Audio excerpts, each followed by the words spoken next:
We are here about an hour southeast of Auckland for a Honda New Zealand Media Day. It's for a jazz or something, I can't remember. The important thing is that the company's brought along a whole bunch of its heritage cars, including this, a 1991 Honda NSX. So we're going to have a go on this, but the good news is there is so much more.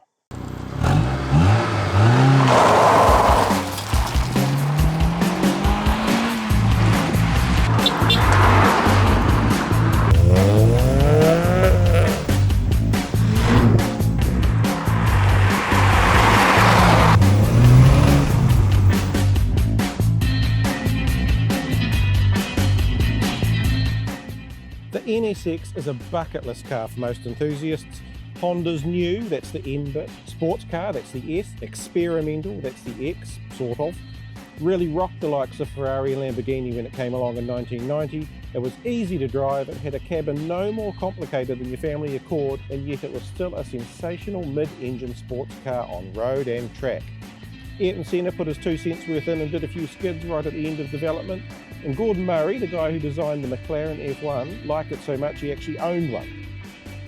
The NSX is still a fantastic machine today. We spent more time in this than any of the other heritage cars. The 3-litre 200 kilowatt engine sounds incredible, and it's still razor sharp on the road. This particular example is pretty special. Honda New Zealand has only owned it since 2020. It's a 1991 manual with less than 50,000 kilometres on the clock, and it is completely original apart from the tyres. It's beautiful.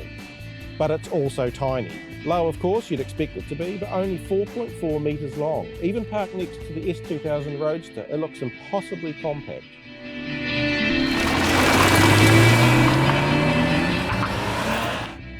Speaking of which, the S2000 was produced for a decade, from 1999 to 2009, and it's the rear drive Roadster you have when you love revs.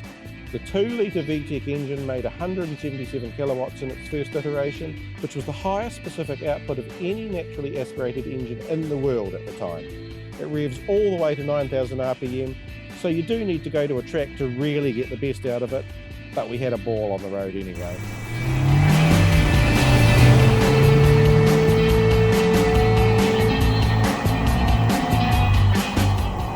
The Heritage Collection contains quite a few Civic Type Rs, including an EK9 and an EP3 Honda brought out for this day. Now, we're not going to dwell on those too much, not because they weren't a hoot, but because we've covered off Civic Type R history in a previous story about the new FL5 Type R, and also because there's this, the legendary Integra Type R DC2, which was launched back in 1998 and developed through into the early 2000s.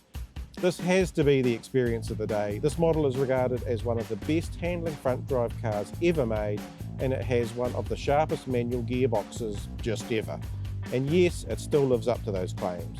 But it's so raw. 147 kilowatts doesn't sound like a lot by today's standards, but this car goes hard. It's noisy, you're always busy behind the wheel, and the ride is circuit ready, by which we mean hard as well. It's truly a Type R that lives for circuit driving. We loved it.